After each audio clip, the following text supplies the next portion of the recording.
जय श्री कृष्णा। राधे राधे। आइए सुनते हैं अगहन गुरुवार के दिन माँ लक्ष्मी और दरिद्रा की कहानी।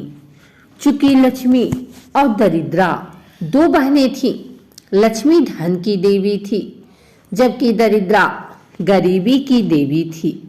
हालांकि वे सगी बहनें थीं, फिर भी उनका दूसरों के प्रति व्यवहार और स्वभाव बिल्कुल अलग था।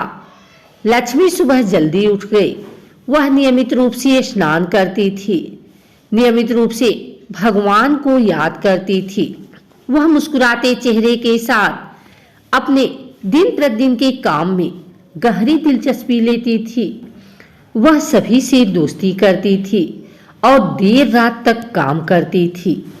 दरिद्रा बहुत आलसी थी। वह बहुत देर से उठती, स्नान नहीं करती। कपड़े धोना उनके लिए एक दुर्लभ अवसर था। वह बहुत असभ्य थी।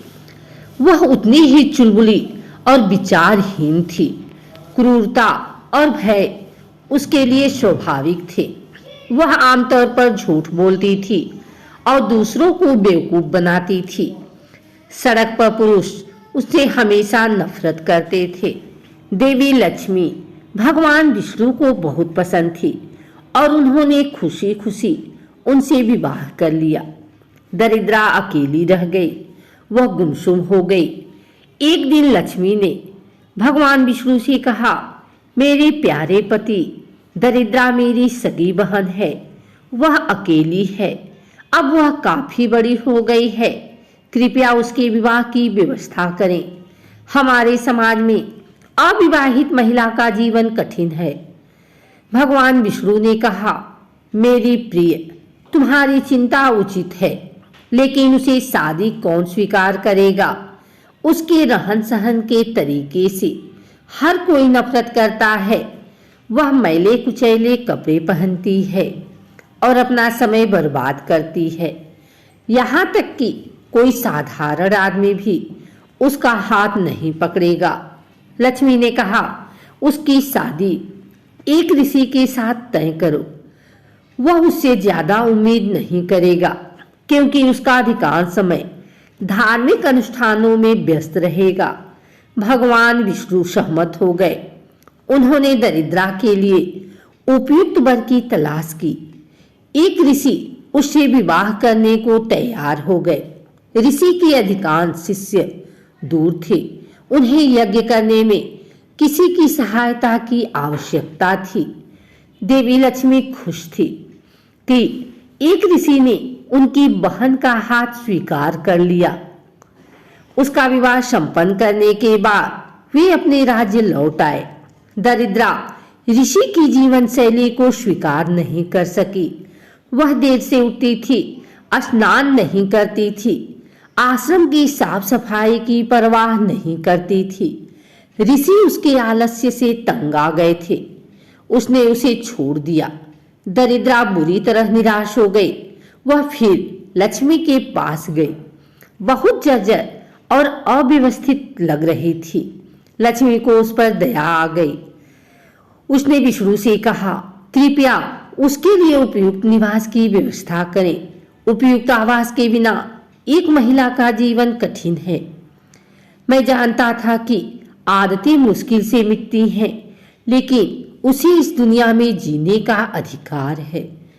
भगवान विष्णु ने लक्ष्मी का अनुरोध स्वीकार कर लिया। तीनों एक साथ धरती पर आए। विष्णु को एकांत कोने में एक पीपल का पेड़ दिखाई दिया। वे उस पेड़ के पास गए। भगवान विष्णु ने दरिद्रा से कहा, तुम इस वृक्ष के नीचे निवास कर सकती हो। यह आपके स्वभाव के अनुकूल एकांत स्थान है। आपको इस जगह को रोजाना साफ करने की जरूरत नहीं है। इस जगह पर कोई नहीं जाता था। आप जैसे चाहें वैसे रह सकती हैं। दरिद्रा ने कहा, मैं एकाकी जीवन से तंग आ जाऊंगी। सुनसान जगह भूतों का बसेरा है। कृपया मेरी बहन लक्ष्मी के साथ मुझसे बार बार मिलने आए। भगवान विष्णु सहमत हो गए। उन्होंने उसे वचन दिया कि वह प्रत्येक शनिवार को लक्ष्मी के साथ पीपल के पेड़ पर निवास करेंगे। उस दिन के बाद से लोग हर शनिवार को पीपल के पेड़ के दर्शन करने लगे। वे इसे पानी देते हैं और पूजा करते हैं, यह अच्छी तरह से जानते हुए कि शनिवार को पेड़ पर भगवान विष्णु और लक्ष्मी का वास होता है। देवी लक्ष्मी की बड़ी बहन के बारे में बहुत से लोग नहीं जानते होंगे। हालांकि यह सच है कि लक्ष्मी की एक बड़ी बहन है, जिसका उल्लेख कई हिंदू पौराणिक ग्रंथों में किया गया है। लोगों का मानना है कि देवी लक्ष्मी से प्रार्थना करने से वे अमीर हो जाएंगे और उन्हें व्यवसाय या नौकरी में वित्तीय सफलता मिलेगी। हालांकि जिन लोगों को देवी से प्रार्थना करने के बावजूद आर्थिक रूप से मदद नहीं मिलती है, उनके बारे में कहा जाता है कि वे उनकी बहन अलक्ष्मी से प्रभावित होते हैं, जो गरीबी फैलाने के लिए जानी जाती हैं। लक्ष्मी और दरिद्रा बहनें थीं। लक्ष्मी गुणों में रहते हुए विष्णु ने लक्ष्मी से विवाह किया। लक्ष्मी ने विष्णु से दरिद्रा के लिए एक उपयुक्त पति खोजने के लिए कहा। विष्णु ने कहा उसके आलस्य के कारण कोई भी उसे विवाह नहीं करना चाहेगा।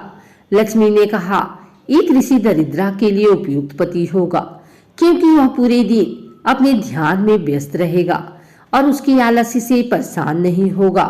विष्णु को एक ऋषि मिले जो दरिद्रा से विवाह करने के लिए तैयार थे, लेकिन शादी के बाद ऋषि उसके आलस्य से इतने तंग आ गए कि उन्होंने उसे चले जाने के लिए कह दिया। दुखी होकर दरिद्रा लक्ष्मी के पास गई और विष्णु से दरिद्रा के लिए एक उपयुक्त घर खोजने के लिए कहा। विष्णु को एक पीपल का पेड़ मिला और उन्होंने दरिद्रा को उसके नीचे रहने के लिए कहा। दरिद्रा ने लक्ष्मी और विष्णु से कहा कि वे उससे मिलने आए, क्योंकि वह अकेले हो जाएगी। उन्होंने शनिवार को उसे मिलने का वादा किया। इसीलिए लोग शनिवार को पीपल के पेड़ की पूजा करते हैं, क्योंकि उनमें विष्णु और लक्ष्मी का वास होता है। अगर आपको हमारी वीडियो अच्छी लगी हो तो इसे लाइक करें, कमेंट करें, शेयर करें। हमारे चैनल को सब्सक्राइब करके बेल नोटिफिकेशन ऑल पर सेट कर लें, ताकि आगे आने वाली वीडियो सबसे पहले आप तक पहुंच सके। धन्यवाद।